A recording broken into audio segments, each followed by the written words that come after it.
Live cities की night bulletin दिन भर बिहार में आपका स्वागत है। मैं गरिमा भारती। सबसे पहले आज की सुर्खियों पर एक नजर। कल राजगीर जाएंगे सीएम नीतीश, आएगा सियासी भूचाल। जातीय जनगणना पर बोले मुख्यमंत्री, सबकी राय लेंगे। बीजेपी चुनाव समिति की बैठक, राज्यसभा उम्मीदवार को लेकर मंथन। मांझी बोले, एनडीए में लोकतंत्र की कमी, सारे फैसले अपने ही लेते हैं। पेट्रोल पंप जलाने वाला गिरफ्तार, गया एसएसपी ने की पुष्टि। निर्विरोध चुने गए राज्यसभा के लिए अनिल हेगड़े, सीएम ने दी बधाई। मगध महिला कॉलेज को सीएम ने दी बड़ी सौगात, नए हॉस्टल का किया उद्घाटन। और बिहार में 2 दिनों तक आंधी पानी के आसार, मौसम विभाग ने जारी किया अलर्ट। अब खबरें विस्तार से। सीएम नीतीश कुमार कल यानी कि मंगलवार को राजगीर जाएंगे। जानकारों को कहना है कि जब जब नीतीश राजगीर दौरे पर जाते हैं, कुछ न कुछ राजनीतिक भूचाल लाते ही हैं। साल 2017 में भी जब नीतीश कुमार महागठबंधन से अलग होने वाले थे, उसके ठीक पहले वह कुछ दिनों के लिए राजगीर चले गए थे। राजगीर से वापस आने के बाद उन्होंने महागठबंधन को छोड़ने का फैसला लिया था। यही कारण है कि जेडीयू के आला नेता किसी भी डैमेज से पहले अपनी तैयारी पुख्ता कर लेना चाहते हैं। इसी के तहत जेडीयू के विधायकों से दस्तखत कराने की बात भी निकलकर सामने आ रही है। इसके अलावा वैसे विधायक जो आरसीपी की जगह चुने गए दूसरे नेता का समर्थन करेंगे, उन्हें पटना में ही रुकने की बात कही जा रही है। हालांकि मंत्री श्रवण कुमार ने पटना में विधायकों के रुकने की बात का खंडन किया है। जातीय जनगणना को लेकर मुख्यमंत्री नीतीश कुमार ने कहा है कि हम लोग की तरफ से 27 मई को बैठक रखी गई है, जिसके लिए सभी दलों के नेताओं से हम लोग बात कर जानकारी दे रहे हैं। उन्होंने कहा है कि जातिगत जनगणना को एकदम अच्छे तरीके से कैसे किया जाए, इसके लिए सबसे बात करेंगे, लेकिन सभी दलों की सहमति अभी 27 को लेकर नहीं बनी है।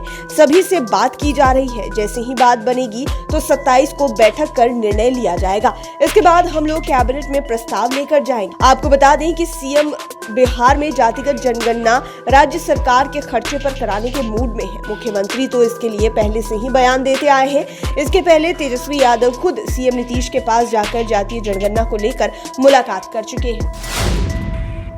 बिहार बीजेपी में इस बार कौन राज्यसभा जाएगा, इसको लेकर चुनाव समिति की बैठक हुई। बीजेपी नेतृत्व फिर से पुराने लोगों पर दांव लगाएगी या फिर मैदान में नया चेहरा उतारेगी, इस पर चर्चा है। बीजेपी कोटे से गोपाल नारायण सिंह और सतीश चंद्र दुबे का कार्यकाल खत्म हो गया है। आपको बता दें कि बिहार में राज्यसभा की 5 सीटों पर चुनाव होने वाले हैं। 24 मई से नामांकन की प्रक्रिया शुरू हो जाएगी।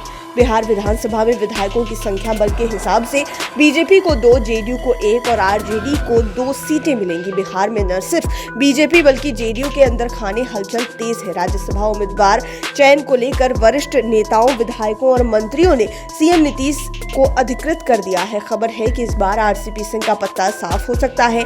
कयास लगाया जा रहा है कि सीएम नीतीश किसी नए चेहरे पर दांव लगा सकते हैं।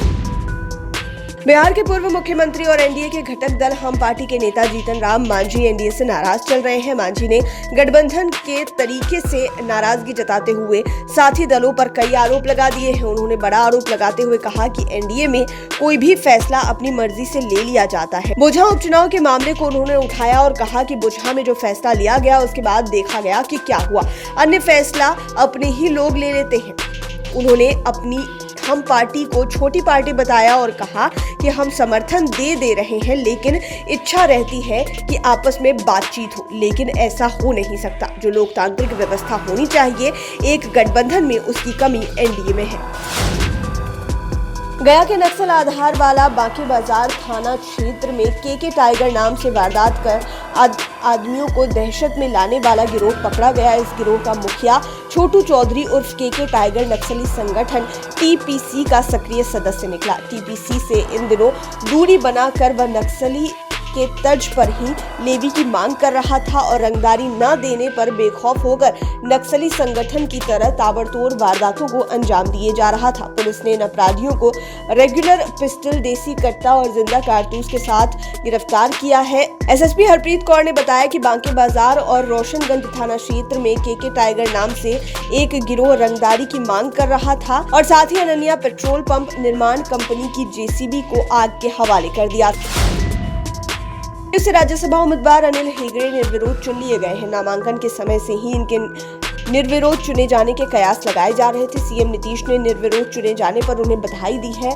आपको बता दें कि अनिल हेगड़े का राज्यसभा सदस्य चुने जाने के बाद 2 वर्ष का कार्यकाल होगा। अनिल हेगड़े का कार्यकाल 24 अप्रैल 2024 तक होगा। जॉर्ज फर्नांडिस के सहयोगी रहे अनिल हेगड़े जेडीयू के वरिष्ठ नेता होने के साथ ही सीएम नीतीश कुमार के साथ 3 दशक से जुड़े हुए हैं। जेडीयू के प्रति समर्पण को देखते हुए पार्टी ने उन्हें राज्यसभा भेजने का निर्णय लिया। अनिल हेगड़े मूल रूप से कर्नाटक के रहने वाले हैं। वर्तमान में वे जेडीयू के राष्ट्रीय चुनाव अधिकारी हैं। लंबी अवधि से वे जेडीयू के संगठन का काम देख रहे हैं। इसके अतिरिक्त किसी भी तरह के विवाद या गुट से कभी उनका नाम नहीं जुड़ा। पटना स्थित मगध महिला कॉलेज की छात्राओं को नीतीश कुमार ने बड़ा तोहफा दिया है। मुख्यमंत्री नीतीश कुमार ने कॉलेज के नए छात्रावास का उद्घाटन किया। इस हॉस्टल में 639 बेड तैयार किए गए हैं। सीएम ने महिलाओं के लिए सूबे में किए जा रहे प्रयासों को भी गिनाया। उनके साथ सूबे के शिक्षा मंत्री भी रहे। बिल्डिंग का उद्घाटन करते हुए सीएम नीतीश कुमार ने कहा कि इस कॉलेज से ही उनकी पत्नी और बहन की भी पढ़ाई हुई है। बताया कि इस कॉलेज से उनका काफी पुराना संबंध है। नीतीश कुमार ने कहा कि वह जब तक गद्दी पर है तब तक बिहार में लड़कियों को आगे बढ़ाने का काम करते रहेंगे। इसके साथ ही नीतीश कुमार ने प्रदेश में लड़कियों के लिए चल रही अन्य योजनाओं को भी गिनवाया।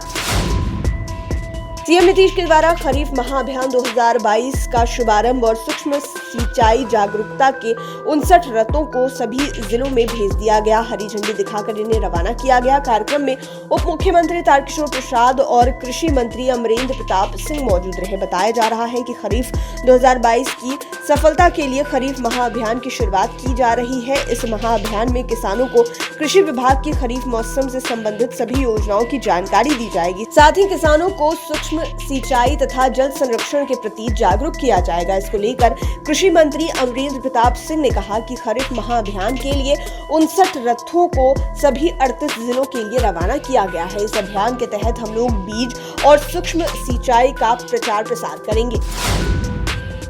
बिहार में अगले 2 दिनों तक आंधी पानी के साथ ठनके का अलर्ट जारी किया गया है। मौसम पूर्वानुमान रिपोर्ट के मुताबिक इसकी मुख्य वजह पूर्व पश्चिम ट्रफ लाइन का गुजरना है, जिसकी वजह से चक्रवाती दबाव का केंद्र बिहार बना हुआ है।